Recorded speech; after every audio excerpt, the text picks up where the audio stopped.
Hello, mate. Oh, you're Right. There's a gentleman here, okay, claiming that one of his cars that are in your garage that's stolen, an M3. Is there an M3 in here?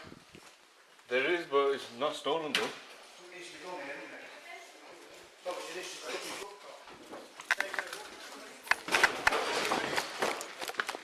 Still here! I've come here to buy parts. I've come here to buy parts, officer. Still here! I've come here to buy parts. Give me your hand. Give me your hand. Yeah. Give me your hand.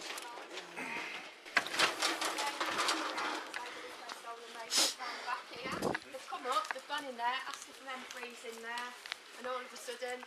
In 2017, a luxury Mercedes vanished from a quiet street in the West Midlands. One of thousands, quickly forgotten. But years later, that same vehicle resurfaced somewhere detectives never expected. By 2023, cars were disappearing nightly across Hampshire, Dorset, and Wiltshire, taken from driveways while owners slept. Then, one Tuesday afternoon in June, undercover officers waited as a lorry rolled into Toddington services on the M1.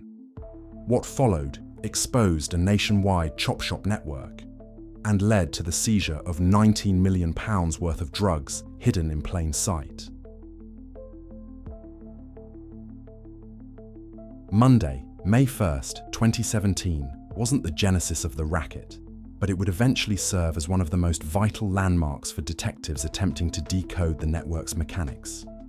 To the public, the figures behind the Birmingham dismantling operation didn't resemble typical car thieves. The core individuals were engaged in the acquisition, restoration, and trade of vehicles sourced through authentic recovery streams. This included cars auctioned as insurance total losses via established salvage houses. Such vehicles are typically sold following accidents or damage and are legally accessible to purchasers. The tribunal heard that buying these cars was not inherently criminal. Members of the syndicate frequently bought such vehicles, portraying themselves as legitimate players in the automotive repair and resale industry. At the heart of this arrangement was Nadim Arshad, whom prosecutors identified as a primary coordinator of the scheme. He was heavily associated with facilities used to house and process stolen components and helped manage how cars were acquired and reconstructed. Partnering with him was Mohammed Nadim, who managed the logistics and transfer of vehicles and parts within the commercial side of the business. Zahir Hussain was also linked to the possession of stolen cars and hardware, with evidence placing him within the broader network that facilitated the fixing and selling process. Aman Zamir held a similar role in managing illicit vehicles and parts. What investigators eventually unmasked was how those wrecked cars served as a smokescreen. Once bought, the write-offs provided a crucial asset: authentic paperwork. Logbooks, auction receipts, and transaction histories gave the rebuilt cars a credible past. This documentation allowed the vehicles to clear inspections that would otherwise trigger red flags. Behind the curtain, however, the fixes weren't utilizing new or verified components. Instead, parts were being harvested from stolen cars, stripped at various sites, and integrated back into the restoration cycle. We will examine the theft techniques in just a moment. This strategy permitted the syndicate to stealthily reintroduce stolen hardware into the open market, bypassing the dangers of selling identifiable stolen cars. It also ensured the crime didn't stop with the initial theft. What this legitimate facade masked was a parallel operation, one centered not on records, but on the calculated theft of cars to sustain the parts inventory. The automobiles fueling the Birmingham racket weren't grabbed at random. Law enforcement later proved that thefts were executed to order based on the specific hardware needed, rather than the car's overall market value. If a particular engine, safety system, or computer module was required for a rebuild, a matching donor vehicle would be tracked and stolen. This tactic minimized waste and exposure. Entire vehicles didn't need to be offloaded or transported over long distances. Instead, only the necessary components were salvaged, with the remaining chassis quickly dismantled or discarded. These vehicles were snatched from across the West Midlands and beyond, not just local Birmingham. Detectives connected thefts to areas including Derbyshire and neighbouring regions, proving the group was willing to travel to secure the correct models. In certain instances, victims actually located their own stolen cars at sites tied to the syndicate, assisting police in mapping out the supply chain. Once a car was taken, it was processed rapidly. Elements like engines, airbags, consoles, and electronic units were stripped, often within a few hours. These parts were then installed directly into the vehicles purchased legally as insurance write-offs. By decoupling the theft from the eventual sale, the group minimized the risk of a single car being traced from start to finish. Authorities eventually linked the racket to 117 stolen cars, a number validated through technical analysis, recovered hardware, and paperwork found during searches. But what detectives hadn't yet realized was exactly where this dismantling was occurring and the number of secret hubs keeping the pipeline moving. As the full architecture of the network began to surface, detectives started pinpointing the physical hubs that bridged both sides of the syndicate. Various facilities across Birmingham were utilized to strip and process the stolen cars. These weren't hidden or remote hideouts. They were standard industrial bays and commercial addresses where automotive work seemed ordinary and could persist without raising suspicion. Vital sites were later identified in Digbeth, including units on Charles Henry Street and Cheapside, alongside locations in Spark Hill, such as a business bay on Grove Road. Every site had a designated role. Some functioned as stripping zones, others as parts warehouses, and some as workshops for rebuilding the salvage cars bought through legal channels. The magnitude became evident as the search widened. Detectives served warrants not only at workshops, but also at storage depots linked to the syndicate. In one major sweep, police inspected 250 shipping containers, finding that roughly 30 of them were packed with components carved from stolen cars. Some units contained multiple power plants and transmissions ready for installation or distribution. What authorities were observing was no longer a scattered group of garages, but a highly organized urban system. As units entered these properties, they began uncovering something even more alarming than the sheer quantity of parts. Proof that some of these Frankenstein vehicles were already back on the public roads. One specific instance detailed in court involved a Volkswagen Golf that had been sold for slightly over £10,000. To the unsuspecting buyer, it seemed like a standard repaired insurance loss. Yet a technical inspection later produced a terrifying revelation. A specialist engineer informed police that the safety airbags in that specific car might have failed to deploy during a crash. Authorities stated this posed a catastrophic safety hazard, as the owner had no way of knowing the critical systems were compromised, despite paying a fair market price. For the investigators, this elevated the case beyond mere property crime. It was no longer strictly about thievery and deception. It was about the potential physical danger posed by vehicles reconstructed cheaply and covertly, with zero concern for the lives of the future drivers. As the inquiry continued, focus shifted toward how long these cars had been on the road, and what finally allowed the police to identify the hubs where the racket could be dismantled for good. For a considerable period, the syndicate managed to stay virtually undetectable. What eventually shattered that security weren't random finds, but a string of minor victories initiated by the victims themselves. In a pivotal moment, a victim from Derby took the initiative to track his stolen car after it vanished. Utilizing GPS data, he managed to follow the signal to a specific spot in Spark Hill, Birmingham. When this lead was handed to the police, it provided the missing link detectives needed, a straight path from a reported crime to a physical hub of the reconstruction racket. Concurrently, officers were re-examining cold files. One featured a Mercedes SL 400 worth roughly £70,000 that had been taken in 2017. Like many high-end thefts, the trail had initially vanished. However, the intelligence from the Spark Hill lead prompted a search of a Digbeth workshop where that exact Mercedes was eventually uncovered. That find was monumental. The car hadn't been shipped abroad or scrapped. It had stayed within the network, moving through various hubs for dismantling and repair work. With these connections solidified, police launched secret surveillance on several sites tied to the group. Units watched car movements, logged the entry and exit of key players, and constructed a map of how the different properties interacted. This stage allowed detectives to name the participants, identify active hubs, and predict when stolen goods would be moved. By the time the raid orders were signed, investigators were certain they were facing a professional syndicate rather than random thieves. The data from victims, cold cases, and stakeouts were merged to coordinate a massive strike across Birmingham. What followed would expose the true scale of the operation and force the organisers to face evidence they could no longer deny.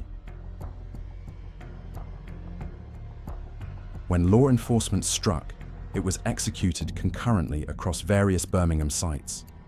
Officers stormed garages, industrial bays, and storage depots that had been monitored for weeks. Units entered the properties equipped with body-worn cameras to capture the transition from investigation to active enforcement. Video later made public by police showed officers entering yards and repair shops, where car components were scattered across benches and floors. Some hubs were mid-process, with tools out and vehicles partially taken apart. During the operation, several individuals tried to bolt. In one moment recorded on camera, Aman Zamir sprinted from a yard as units breached the perimeter. He was eventually cornered after getting stuck between a van and a wall, unable to flee as police closed in. Zamir was later also found guilty of attacking officers during the struggle, a charge that was processed independently and added to his prison time.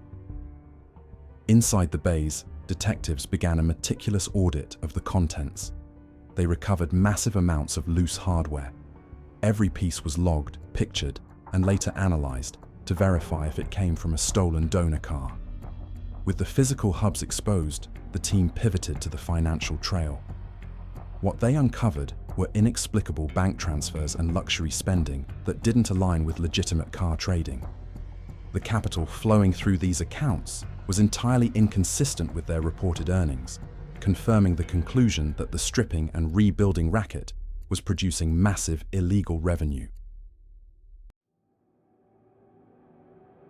The prosecution against the syndicate reached Birmingham Crown Court in 2019, where the state presented the magnitude of the racket and the specific functions of each member using undeniable proof. The presiding judge labelled the enterprise as systematic and intentional, noting its longevity and the repetitive nature of the crimes. The tribunal heard that the activities were persistent, organised, and fueled by greed. Nadim Ashad was handed the most severe penalty, sentenced to 7 years. Muhammad Nadim received a 6-year term for his participation. Zahir Hussain was given 4 years and 6 months, while Aman Zamir was sentenced to 5 years for his logistics role, plus 3 months for the assault on the officers. Following the prison terms, the case returned to the dock for financial forfeiture under the Proceeds of Crime Act in 2020 at Wolverhampton. The court mandated Nadim Arshad to surrender £114,941 after he failed to justify a series of shady deposits in his accounts. Muhammad Nadim was ordered to pay back £17,543, a sum determined after a deep dive into his financial history. Aman Zamir was also required to forfeit £51,183, representing the criminal wealth he gained from the scheme. At that time, no forfeiture order was issued for Zahir Hussain. The court noted that a separate financial investigation regarding him was ongoing and would be resolved at a future hearing. But just as police were finalising this case involving stolen cars and fake identities, a different criminal trend was emerging elsewhere, one that was quieter, faster, and happening night after night while the country slept. From February to October 2023, a synchronised thievery campaign swept across southern England, orchestrated by a tight-knit cell based in Southampton. At the helm were George Barry and Benjamin Cross, later identified by detectives as the masterminds behind a relentless wave of vehicle thefts. Barry and Cross weren't hitting cars by chance. They managed a professional system that targeted specific models to fulfill orders, focusing on premium vehicles with keyless start features. They were aided by others, including Bradley Paddock, who was active in the thefts and logistics, alongside associates who helped with moving and hiding the goods. Over that 8-month span, the syndicate snatched 107 vehicles. The bulk were taken from Hampshire, where 76 cars vanished. Another 28 were taken from Dorset and 3 from Wiltshire. Detectives later verified that the thefts utilized the same signature across all 3 regions, tying them to the same criminal group. The cars were lifted almost exclusively from residential driveways. They also positioned themselves near the owners' residences, a vital detail considering the tech they employed. We will analyze this in just a moment. Investigators later noted that this strategy lowered the risk at every level. Quiet neighborhoods meant fewer eyes on them. The lack of forced entry delayed the owner's discovery. By the time the theft was reported, the cars were already being driven far from the crime scene. By late summer 2023, data from multiple police forces was being synchronized, and the scale became impossible to overlook. What seemed like random thefts were actually parts of a single focused campaign, directed by the same pair night after night. And while the cars were leaving driveways, they weren't vanishing into thin air. Each was bound for a specific facility for a reason that would soon be unmasked. Prior to analysing the second phase of the scheme, the victory of the racket relied on more than just timing. The syndicate exploited flaws in modern car security, weaknesses they understood perfectly and utilised constantly. Police later informed the court that the group used relay hardware, often called signal amplifiers. These tools were designed to intercept and boost the frequency from a key fob located inside a house. By standing near the front door, one thief could grab the signal, while another transmitted it to the car outside. To the vehicle's computer, it appeared as though the owner was standing right there with the key. Once the signal was mirrored, the car would unlock silently without triggering any alarms. The vehicle functioned exactly as if the rightful owner had walked up to it. Detectives explained that this tech allowed the group to bypass factory security in mere seconds. In some instances, they went even further. Police found proof that jammers were also utilized. These gadgets blocked cars from locking when owners tried to secure them remotely. The owner would walk away thinking the car was locked, but it remained wide open. This dual threat approach minimized their risk. Instead of a messy break-in, the group treated these gadgets as standard equipment. They were small, replaceable, and left zero physical traces. Combined with the silent nature of the thefts, it made the crimes nearly impossible to catch in the act. But while the tech allowed for clean getaways, it didn't reveal what happened next. A system designed to vanish cars and break them down at high speed. Thievery was merely the primary phase. What mattered was the vehicle's subsequent destination and how fast it could be disassembled. Shortly after being taken, the stolen cars were funneled out of their home regions and moved to a dismantling hub in Surrey. This facility was run by a different criminal syndicate working further down the illicit supply chain. We will cover this specific Surrey hub in a future video. The court was told this division was intentional. By separating the theft crews from the dismantling crews, each cell minimized its risk if investigators started making moves. The vehicles were stripped down just like the earlier cases we analyzed. The focus was on high-tier models, especially those with parts that had high resale demand. The brands most often targeted included Range Rover, Bentley, Mercedes, Audi, and Jaguar. These make shared 2 critical traits: high demand for replacement hardware and the use of keyless tech that had been beaten at the theft stage. Crucially, parts could be sold individually, moved across the country, or reused without the high risk of moving a complete identifiable car. But stripping the cars was only one step. Once the parts were removed, they still required a market and a receiver. that final link would show just how integrated the wider criminal network had truly become. While the heists were orchestrated with accuracy, their consequences were far from clinical. Behind every car taken was a victim forced to deal with the fallout. In many instances, that impact reached far beyond a simple insurance claim. One case mentioned in the trial involved a van stolen from a Hampshire home, later discovered abandoned at Western Shore. By the time it was found, the wiring had been gutted, rendering the vehicle a total loss. The owner explained to police that he had only just finished the payments on the van, which he relied on for his livelihood and to support his relatives. Its theft left him without a job and without the tools to provide for his family. Another victim, a contractor whose van was lifted while he was asleep, described how the crime cost him over £40,000. Roughly £10,000 in professional tools vanished with the van, forcing him to halt all work. The resulting loss of revenue meant broken contracts and months of financial hardship. He informed the tribunal that rebuilding his career had been much tougher than getting a new van. Victim statements read during the sentencing painted a heartbreaking picture. Many described the experience as violating, not just due to the money, but because strangers had invaded their property in the middle of the night. The court recognized that these weren't just victimless insurance crimes, they were life-altering disruptions. As the judges reviewed the evidence, it was clear the damage would be measured not just in metal and parts, but in the lives that were derailed. As documentation of nocturnal automotive heists accumulated, it became evident that no single police division was tackling the issue alone. The magnitude and geographical spread meant the inquiry quickly crossed regional lines.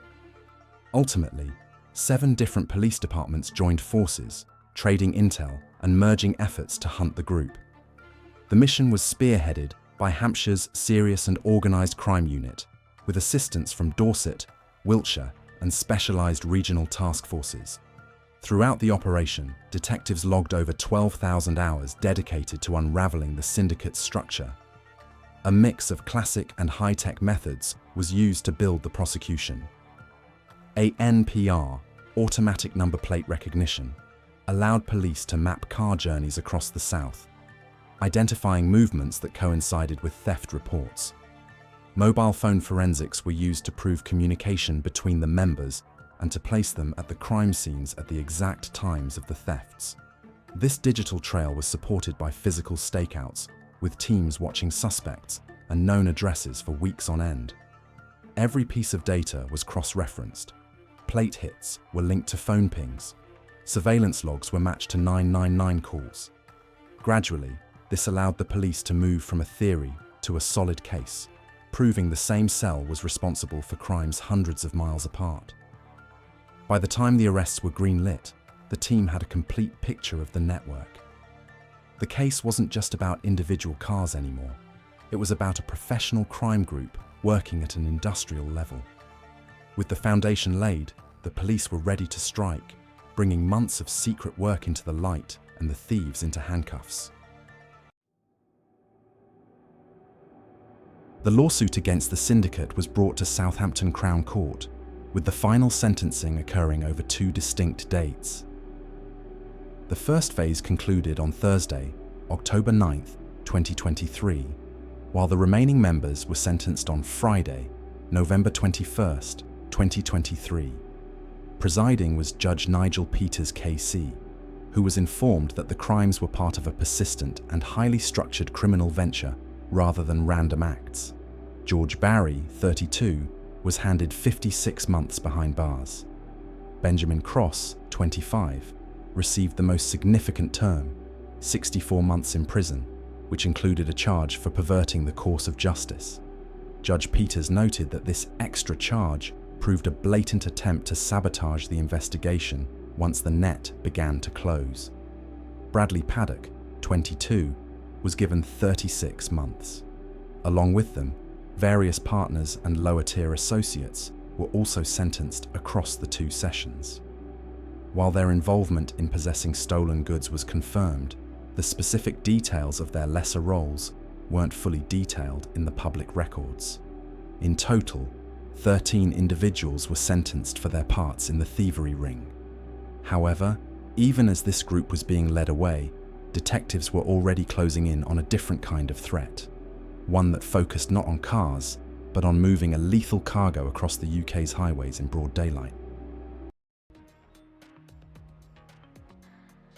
On a Tuesday afternoon in June 2023 at roughly 2:30 p.m, a heavy goods vehicle entered Toddington services on the M1, disappearing into the routine flow of highway traffic. Nothing about the truck looked out of place. Commuters were stopping for fuel, and the station was buzzing as usual. Moments later, a car operated by Ahmed Omar, a London-based distributor, parked next to the truck. The truck driver was Rudy Klaus, a Belgian national who had crossed into the UK from Belgium, using his transport company as a front. The two suspects were casual. In the middle of the day, with people all around, 2 large containers were moved from the truck into Omar's trunk. What they didn't realize was that agents from the Eastern Region Special Operations Unit were recording every move. Previous intelligence had flagged the truck's entry into the country. While the specific source remains classified, it was enough for the team to be in place before the meeting happened. The moment the transfer ended, police swarmed. Both vehicles were intercepted and searched on site. Inside Omar's car, agents found 36 kilograms of cocaine pressed into bricks. When they opened the truck's trailer, the true scale was revealed. Tucked behind a legal cargo of medical insulation boxes, they found another 155 kilograms of cocaine, totaling a massive 191 kilogram seizure. The narcotics had been hidden in packaging typically used for medical samples, a tactic meant to bypass customs during international transit. The blocks were individually wrapped, some bearing unique stamps that detectives used to link the shipment to global cartels. Police estimated the street value at roughly £19.2 million. As the team began tracing the shipment's origin, the focus turned to the men trusted to move such a fortune across international borders. As detectives processed the immediate results of the bust, the focus shifted beyond the service station. The volume of the recovered narcotics suggested a massive hierarchy. Investigators began mapping the truck's journey and the backgrounds of the couriers. They identified both Klaus and Ahmed Omar as high-level assets of a global crime syndicate. Their jobs were separate, but vital. Klaus was the importer, moving the product across borders under the shield of a legitimate logistics firm, while Omar was the regional distributor, tasked with moving the bricks into the UK's internal markets. Authorities stated that the cocaine found at Toddington was destined for nationwide distribution, not just a local area. Beyond the physical bricks, agents analysed the digital trails. A forensic dump of Omar's phone gave a clear view of his history. Data showed he had been active in high-level dealing since at least 2021. The messages also proved Omar had been looking into cannabis importation, showing he understood international smuggling routes. This proved the Toddington meeting wasn't a one-time fluke, but part of a long-term criminal career. Ultimately, the drugs didn't arrive by accident, and the participants weren't amateurs. Detectives had unmasked a supply chain that reached far beyond a single motorway stop, a chain that would eventually be broken in a court of law through a mountain of physical, digital, and financial evidence. The criminal trial that initiated at a motorway service area was presented before Luton Crown Court in 2024, where the full magnitude of the scheme and the roles of the participants were detailed. Rudy Klaus, 62, faced the court for his role in smuggling hundreds of kilograms into the country. The judge handed him a 20-year prison sentence. The tribunal noted that such a heavy penalty was necessary to reflect the societal damage of large-scale drug trafficking and to serve as a warning to others. Meanwhile, Ahmed Omar, who was 29 at the time of the bust and 30 during the trial, appeared separately. Omar admitted to possession with intent to distribute Class A narcotics. he was sentenced to 8 years and 9 months in prison. What are your thoughts on these cases and the length of the sentences? Drop your opinions in the comments below. We want to hear from you.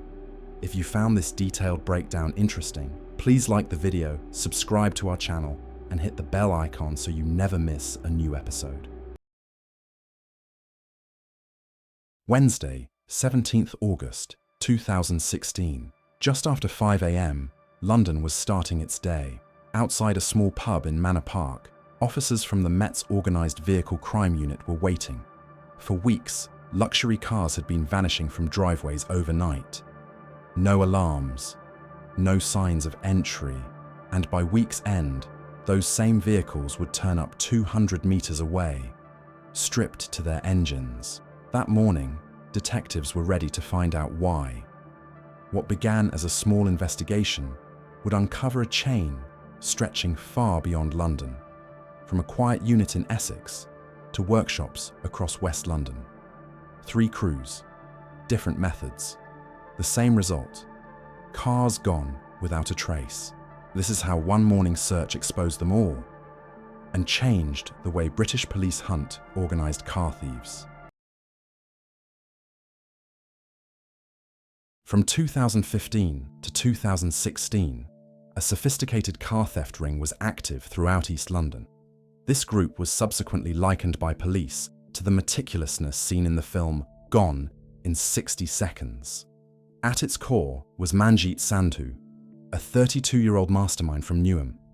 Already on a suspended sentence for a comparable crime, his new venture was bigger, more methodical, and engineered to take advantage of a specific vulnerability in London's wealthier suburbs: the belief that car keys were secure inside family homes. Sandhu did not operate in isolation. His nearest confederate, Hina Bukhari, just 21 at the time, assisted in identifying vehicles and arranging collections. Investigators subsequently uncovered messages between her and Sandhu, organising meeting locations and relaying target details. However, the group's financial conduit was Sandhu's girlfriend, Tessa Panval. We will address this in a subsequent segment of this video. The remainder of the crew constituted a structured unit. Karam Zaman and Muhammad Islam managed the physical break-ins, breaching homes via unlocked or forced UPVC doors to snatch car keys within moments. Jeffrey Carr and Sufyan Mahmood served as the drivers, tasked with relocating stolen vehicles to storage locations within hours of the theft. Faisal Khan and Humza Pariwala had smaller yet essential roles, helping with clone number plates and transferring vehicles between safe houses. Spanning a 17-month duration, law enforcement connected the crew to over 120 appropriated vehicles, valued at nearly £3 million combined. The cars were not chosen at random. They focused on prestige brands: Range Rovers, BMWs, Mercedes, and Audis, models that could be rapidly dismantled or shipped overseas for a greater resale value. Each theft was orchestrated and practiced, with the crew working almost nightly in districts like Hornchurch, Leytonstone, Walthamstow, and Forest Gate. By the time detectives started linking the thefts, the gang had established a self-sufficient cycle. Cars were stolen to specification, sold through overseas contacts, and the proceeds laundered back via Panval's accounts. What appeared to be sporadic burglaries across East London was, in fact, a single network managed with corporate-like efficiency, one that would require months of surveillance to unravel. The crew operated with methodical accuracy. The majority of thefts occurred between 2 a.m. and 5 a.m, when the streets were quiet and infiltration was swift and nearly undetectable. Employing a screwdriver or a flat plastic card, they could bypass the latch on UPVC doors, the type most homeowners presumed were secure once the handle was lifted. In truth, unless fully secured with a key, the locking mechanism remained susceptible. Once inside, they didn't meander. They knew precisely where to search: hallway tables, kitchen counters, and key hooks near the door. All frequent spots where car keys were left overnight. In minutes, the thieves were back outdoors, headlights flashing once before vanishing into the quiet streets. But Sandhu's crew didn't perpetually depend on break-ins. When the doors were securely locked, they had an alternative method. One that didn't require a single mark on the paintwork. We will cover this shortly. Victims frequently awoke to silence. No shattered glass, no indication of a forced entry, just a vacant driveway. The missing vehicles weren't arbitrary. They were Range Rovers, BMWs, Mercedes, and Jaguars. The types of models worth tens of thousands, even when disassembled for parts. The operation hinged on celerity. But how did they traverse London night after night without attracting notice? The answer wasn't force. It was technology, and we will explore it in a few minutes. Neighbours seldom saw or heard a thing. Police reports detailed burglaries so rapid that entire streets were oblivious until officers showed up the following morning. One exceptionally bold theft even involved gang members returning to the same road twice in 1 week, taking 2 different vehicles from adjacent homes. It was systematic, unceasing, and virtually unseen. By the time the full extent became apparent, more than £3 million worth of luxury cars had vanished from driveways across the capital, and the gang was still broadening its scope. This ring did not rely on raw force. Its advantage stemmed from specialized equipment, professional-grade key programming devices, blank transponder keys, and empty fobs. These were items typically used by legitimate locksmiths, repurposed here to overcome vehicle security. When officers executed warrants at the pub in Manor Park, they located these very items in the basement. But we will discuss this in a subsequent part of this video. The availability of that equipment transformed otherwise standard burglaries into rapid, repeatable thefts. This technology eliminated the necessity for destructive entries or hot wiring. Cars equipped with keyless or push-button ignition systems could be started once a program blank was fabricated. Prosecutors informed the court these devices permitted the gang to circumvent manufacturer immobilizers and start the engine in seconds, and that was the essential component of the entire operation.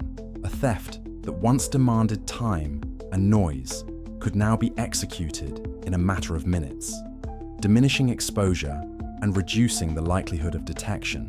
Once a vehicle was under their command, the gang employed an operational disguise that was intentionally low profile. They transported stolen cars, using vehicles disguised as private hire minicabs, featuring transport for London private hire decals. The decals and the familiar outline of a minicab permitted stolen cars to sit in traffic, pass through checkpoints, and be perceived as ordinary late-night journeys. That disguise was another crucial tactic to reduce attention during transit from the street to a safe house, or from a holding area to a dismantling site. Disposal had 2 primary channels. Some cars were replated and sold within the UK or to other criminal purchasers. Others were readied for export, frequently to Africa and Eastern Europe. Court evidence presented recovered instances where a high-value vehicle was stowed within a shipping container amidst household goods destined for overseas markets. In one case, prosecutors detailed a car discovered concealed among furniture in a shipping crate at Felixstowe, evidence of an established export channel. Other stolen vehicles were dismantled for parts in secure yards and workshops. Those parts entered different supply chains and were more difficult for investigators to trace. The fusion of technical prowess to create functional keys and the practical disguise of private hire vehicles granted the gang operational latitude. They could take prestige vehicles from suburban driveways, move them through London in plain view, and disassemble or ship them with minimal immediate suspicion. That blend of specialized tools and ordinary camouflage was what made the ring both effective and challenging to trace until coordinated surveillance and targeted warrants broke the cycle. By mid-2016, detectives in the Metropolitan Police's Organised Vehicle Crime Unit started to notice an inconsistency. Scores of burglary reports, all concerning the same brands of luxury cars, were emerging across East and West London. Each case adhered to an identical pattern. When stolen cars started to resurface, replated, disguised, or partially dismantled, the team understood this was not a string of unconnected thefts. It was a coordinated enterprise. Analysts began cross-referencing automatic number plate recognition data from all over London. That's when the first irregularity surfaced. The same number plate was recorded twice on different cars in two separate boroughs, within moments of each other. This was not a straightforward cloning incident. It was proof of a professional organisation manoeuvring vehicles swiftly through the metropolis. CCTV recordings reinforced the connection. Cameras captured several of the stolen vehicles convoying with what appeared to be a minicab. Detectives started to suspect the gang was disguising their stolen cars to merge with everyday traffic, especially during nighttime transfers. Once a pattern was confirmed, the Met focused its attention on known criminals. Among the names that appeared recurrently was Mangat Sandhu. Officers initiated surveillance on his activities and those of his close confederates, including Hina Bukhari and Faisal Khan. Tracking devices were discreetly attached to vehicles associated with the suspects. Within days, investigators noted consistent nighttime movements between Forest Gate, Leytonstone, Hornchurch, and Manor Park. The routes all converged near one specific location, a pub named the Blakesley Arms, operated by Sandhu's father. It was there that police hypothesized the cars were being kept or processed before vanishing from the country. The surveillance yielded enough confirmation to proceed. In reaction, the Met initiated Operation Brass Hand, a comprehensive investigation into organised car theft and export rings across London. What began as a few suspicious burglaries was now indicating a multi-million-pound operation and a mastermind operating openly. On Wednesday, August 17th, 2016, just after first light, teams from the Metropolitan Police's Organised Vehicle Crime Command gathered outside the Blakesley Arms pub in Manor Park, East London. To the general populace, it was a tranquil, family-operated establishment. For detectives, however, it was the presumed headquarters of one of London's most prolific car theft rings, run, as they subsequently verified, by the mastermind's own father. When officers breached the basement, their discovery validated months of investigation. Inside, they located bags full of car keys, blank key fobs, key programming devices, and specialized lockpicking instruments. Everything required to clone, start, and move a keyless vehicle within moments. Some of the devices were traced to vendors that typically sold exclusively to licensed locksmiths and dealerships, a clear indicator of the lengths the gang went to seem legitimate. Upstairs, the bar appeared just as it had at closing time. Beer mats on tables, glasses arranged behind the counter, nothing amiss. Simultaneously, other teams were converging on associated addresses in Hornchurch, Forest Gate, and Leytonstone. Within hours, multiple members of the group, including Muhammad Islam, Jeffrey Carr, Hina Bukhari, and Faisal Khan, were apprehended. The digital proof finalized the case.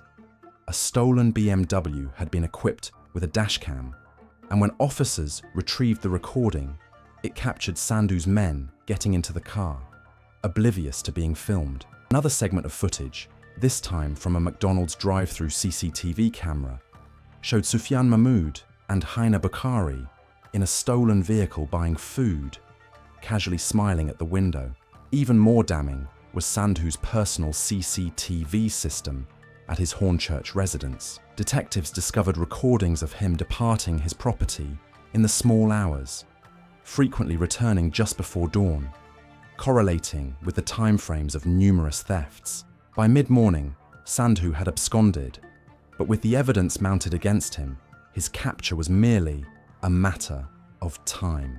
Operation Brasshand had revealed the complete magnitude of a network that had appropriated over £3 million worth of luxury cars, and for the first time, police could comprehend how every component of the operation interconnected. In March 2017, the case ultimately arrived at Suffolk Crown Court, and 8 principal members of the group stood before the court. Another startling fact that emerged during the hearings was that the gang was channeling the profits via Santu's girlfriend's account. Tessa Panval faced separate legal action after evidence demonstrated she had laundered over £118,000 in criminal proceeds through her bank account. Despite being jobless and claiming state benefits, she had also made payments to firms that provided locksmith tools and key programming devices.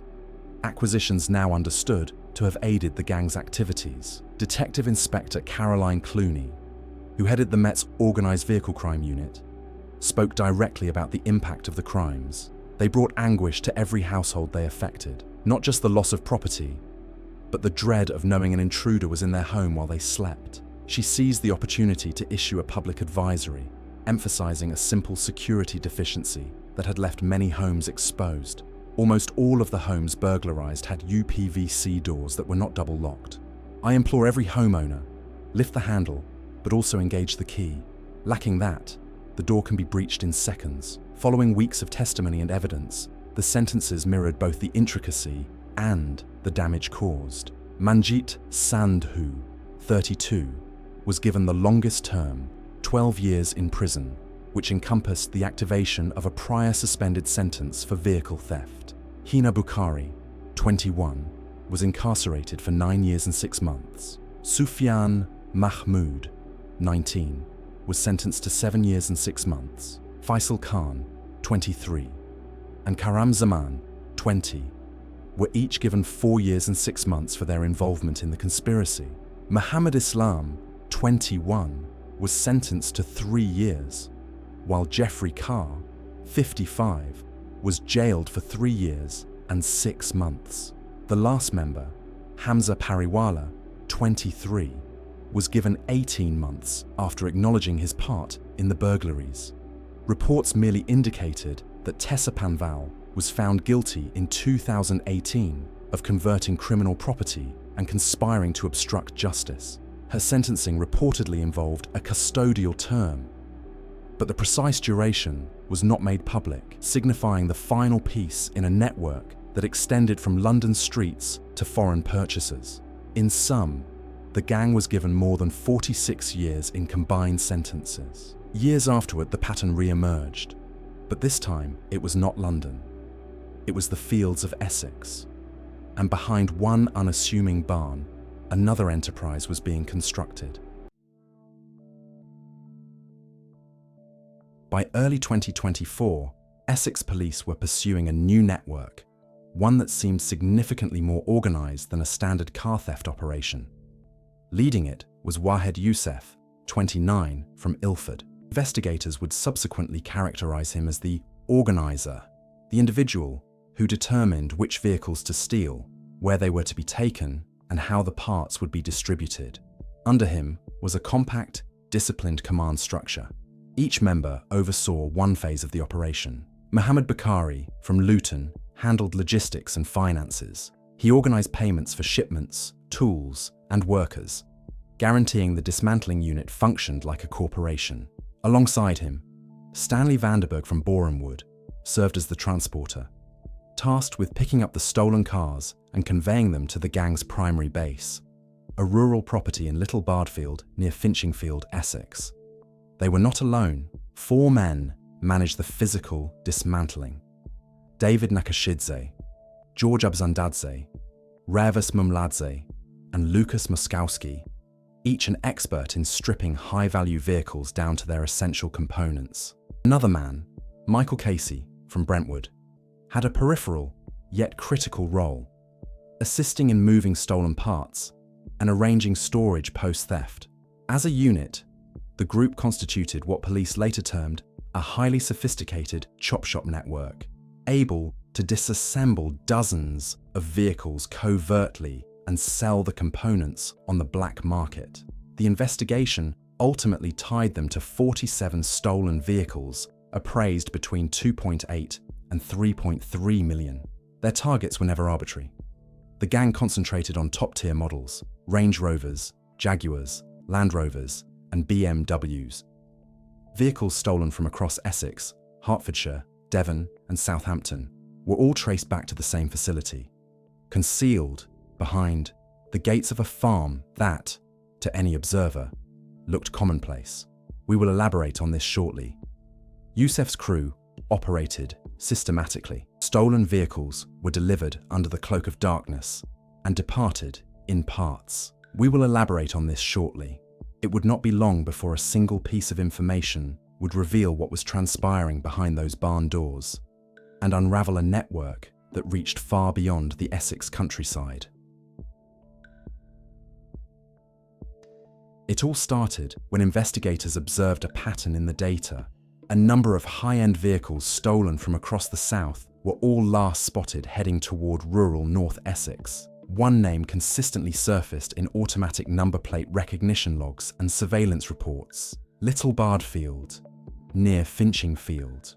To any passerby, the rented unit there appeared to be just a quiet agricultural storage building, a low corrugated structure flanked by hedgerows and equipment. But as detectives would subsequently discover, it was anything but. At night, the location activated. Large vehicles arrived under the cloak of darkness. Car transporters and recovery trucks hauling new or nearly new models that had vanished from driveways across Essex, Hertfordshire, and Devon. Each car was driven directly inside, and the doors were secured behind them. A witness became wary after observing large cars entering the farm unit and discovering a Land Rover Discovery inside, which still contained children's car seats and personal items. They notified the police. That one observation altered the investigation's course. Detectives secured a warrant to place hidden cameras around the property. For the subsequent 115 days, they documented activity inside and outside the barn. In footage later presented in court, gang members were observed methodically dismantling high-end cars down to their basic frames. What detectives uncovered at that site will be disclosed in a few minutes. By May 2024, the inquiry had reached its most critical stage. Detectives from Essex Police's Serious and Organised Crime Directorate, aided by the Stolen Vehicle Intelligence Unit, were pursuing a new lead, one that stretched from the fields of Essex to the docks of the Thames. Intelligence collected from phone data and freight manifests indicated a shipping container at London Gateway Port, scheduled for departure to West Africa. When officers opened it, the pattern they had suspected for months materialized.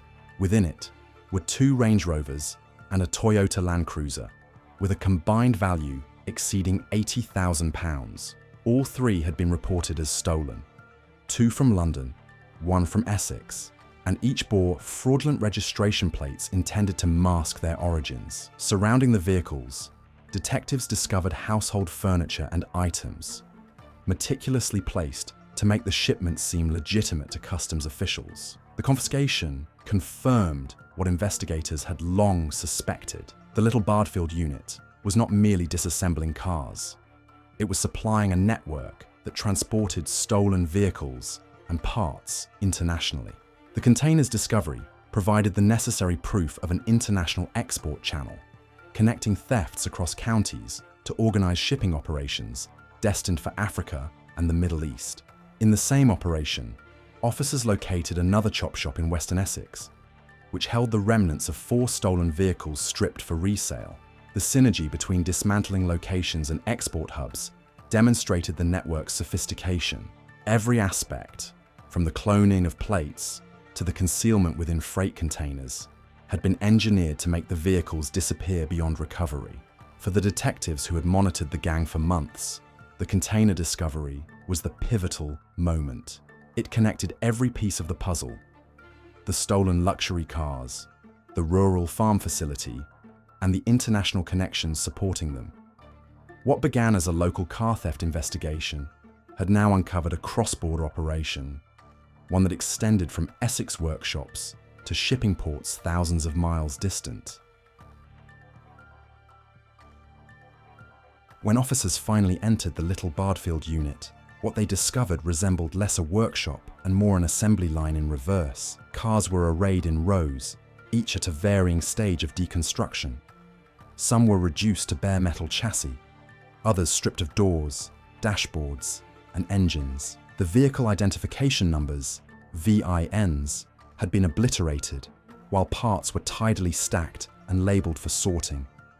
It was evident that every action inside that barn served a purpose. This was not a makeshift garage experimenting with stolen cars. It was a systematic procedure engineered for peak profitability and minimal traceability. Amid the search, officers retrieved signal jammers, relay attack devices, and counterfeit logbooks, the types used to obscure the true identity of stolen vehicles. These instruments demonstrated just how technically proficient the gang had become. They weren't forcing ignitions or shattering windows. They were intercepting electronic signals, cloning keys, and forging legitimate documents to pass the parts off as authentic. Concealed near the back of the unit were 3 large shipping containers, each brimming with dismantled parts from numerous vehicles. Several had shipping labels indicating destinations in the United Arab Emirates, with Dubai listed as the final stop. Inside one, investigators found gearboxes, engines, and Range Rover body panels densely packed alongside pieces of furniture, a calculated disguise to avert suspicion during customs checks. Forensic specialists worked through the night cataloguing evidence, linking parts back to stolen cars from across the UK. At first light on June 27, 2024, months of surveillance and planning culminated. Teams from Essex and Kent Police's Serious Crime Directorate initiated a series of concurrent raids on 8 addresses associated with the Chop Shop network. The operation, timed precisely, was intended to break apart the whole organisation in a single move. In Ilford, officers encircled a terraced property on Stanhope Gardens, the residence of mastermind Wahid Youssef. Within minutes, he was apprehended. In Luton, another team converged on Mohammed Bukhari's address in Connaught Road, seizing cash, paperwork, and mobile phones. North of London, in Boreham Wood, detectives arrested Stanley Vanderberg. Concurrently, additional arrests were made hundreds of miles away. In Warwickshire, 3 more members of the group, David Nakashidze, George Abzandadze, and Rivas Mumladze, were apprehended after weeks of tracing vehicles and communications linked to their activities. The investigation did not cease there. In August 2024, a tracker signal from a stolen vehicle guided officers to a property in Nazing, where they located Lucas Moskowski working on another dismantled car. The findings supplied extra proof of the gang's operations beyond Essex. 1 month later, in September, the last suspect, Michael Casey, 24, from Brentwood, was located and apprehended. When the case ultimately arrived at Chelmsford Crown Court in June 2024, prosecutors detailed months of meticulous investigation and submitted overwhelming evidence. Each man's role was articulated in court. Wahed Youssef, 29, of Stanhope Gardens, Ilford, was jailed for 6 years and 1 month. His trusted associate, Mohammed Bukhari, 28, of Connaught Road, Luton, received 4 years and 7 months, while Stanley Vanderberg, 25, of Boreham Wood, was sentenced to 4 years and 8 months. Lucas Moskowski, 29, of Harlow, received 5 years. David Nakashidze, 46, was sentenced to 4 years and 6 months, and both Rivas Mumladze, 42, and George Abzandadze, 51, were each jailed for 4 years and 5 months. The last defendant, Michael Casey, 24, from Brentwood, was convicted in his absence and sentenced to 2 years and 8 months. Collectively, the group's total sentences reached 36 years and 4 months. From 2015 to 2017, the tranquil streets of West London, Chelsea, Notting Hill, and Maida Vale became the operational area for 2 of the most evasive car thieves the Met had ever tracked. They were Tariq El Ghali, 36, and Hakim Aziz, 30. They too utilized digital instruments to acquire high-end cars without leaving any trace. Police would subsequently dub them the keyless duo. Their targets were also high-value vehicles, stolen from residential streets at night. Using key programming devices, they could replicate the electronic signal of a vehicle's key and fabricate a functional copy in under a minute. Once complete, they would unlock, start, and motor away unnoticed. Spanning 2 years, over 30 cars disappeared in comparable situations. Victims frequently discovered no evidence of forced entry, only a vacant spot where their vehicle had been parked. Detectives at the Metropolitan Police's Organised Vehicle Crime Unit began to suspect a pattern. Each stolen car was quickly discovered, bearing cloned plates and accompanied by forged vehicle logbooks, all indicating a single, organised origin. By late 2017, investigators had linked numerous cloned registrations to the same individuals. They initiated surveillance on properties associated with El Ghali and Aziz. Then, on December 6, 2017, a coordinated operation brought the investigation to its climax. At Gunter Grove, Chelsea, officers located blank vehicle keys, signal jammers, and tracking blockers. A second location in Ladbroke Road, Notting Hill, exposed the heart of the operation. A laptop utilised to create 172 sets of fraudulent number plates, along with forged logbooks and number plate printers. Forensic examination determined 29 of those plates had already been deployed on stolen vehicles, valued at over £1.25 million, though police estimated the total might surpass £6 million.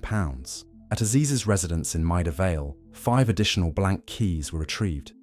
Both men were arrested and charged with conspiracy to convert criminal property, a charge that mirrored the magnitude of their enterprise. In court, both men admitted guilt. Tariq El Ghali was sentenced to 6 years in prison, and Hakim Aziz was jailed for 4 years and 4 months. What are your opinions on these cases and the sentences? Share your thoughts with us in the comments below. We would be delighted to hear your perspective.